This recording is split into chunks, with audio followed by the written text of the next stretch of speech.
go. These guys really, I thought, played very well.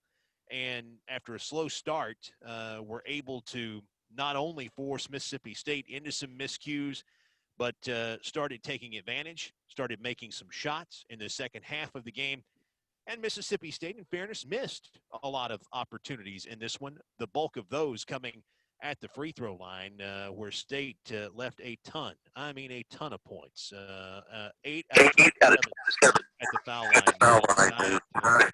So tough start for Ben Howland's team. But here's the good news: they get turned right around tomorrow and play again, and they'll face the Liberty Flames tomorrow afternoon in the consolation game of this Space Coast Challenge, while Clemson moves on to play Purdue in the championship game tomorrow night. We will hear from Ben Howland. He will make his way to the post-game press conference in a moment. We'll ask him about the season opener for his team tonight, and you will also get a chance to hear from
during the game tonight. You had 7 new guys, scholarship players, 7 new ones. Clemson had a lot of experienced guys.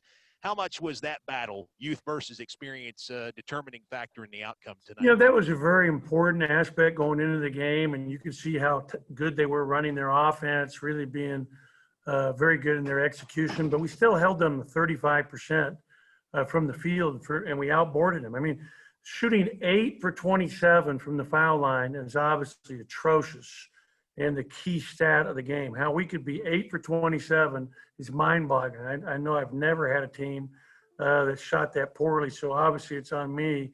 We got to spend way more time on foul shooting than we are, because if we just make 75% of our shots, this thing's a 2-point game going in the last few minutes. I mean, foul shooting was a huge factor, and then the turnovers.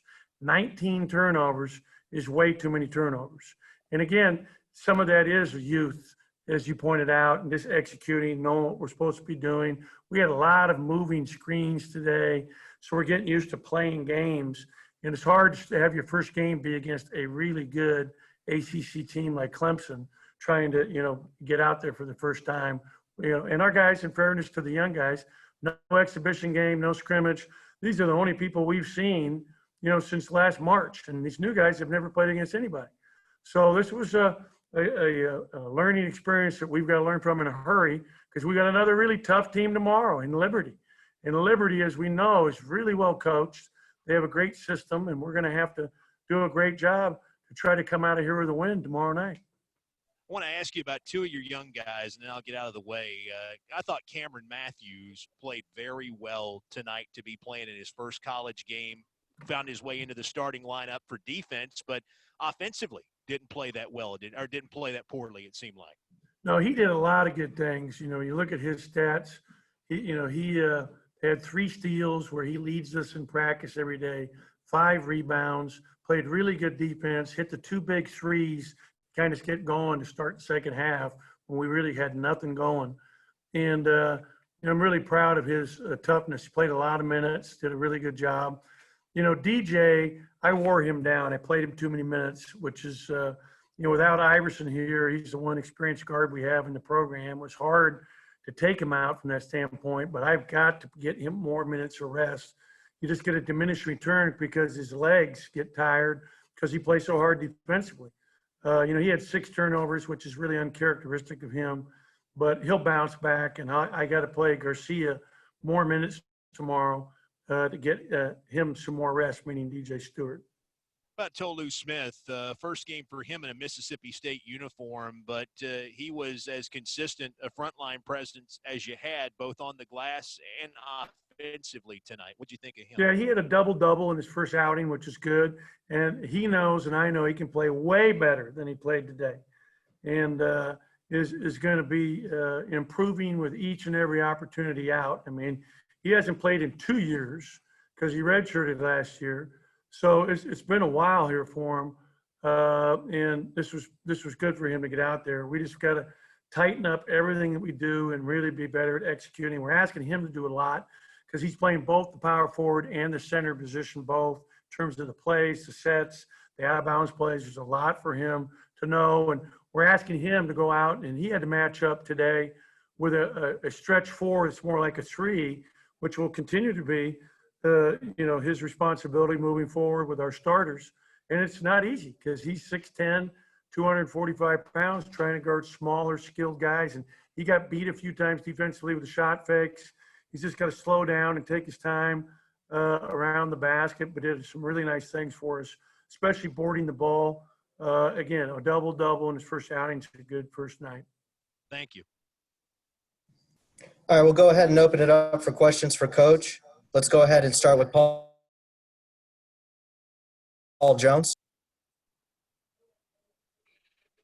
Coach, any update on Iverson and when he may return? So we're hoping that he'll be back for December 4th. Again, questions for Coach. Let's go ahead and get them in the queue. Paul, do you have follow-up?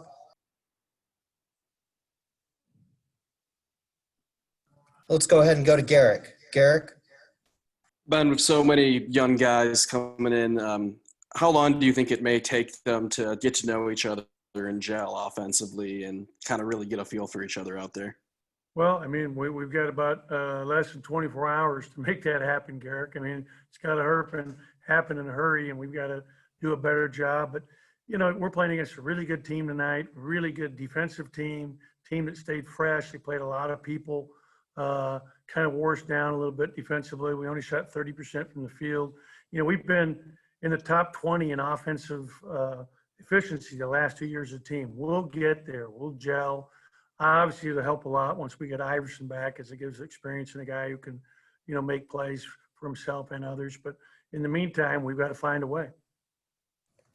Let's go ahead and get it to Joel Coleman. Joel, go ahead. Hey, Ben, some of the issues tonight that you guys had, were they kind of characteristic of what you've seen in workouts and things, or did it kind of, I guess, catch you by surprise a little bit?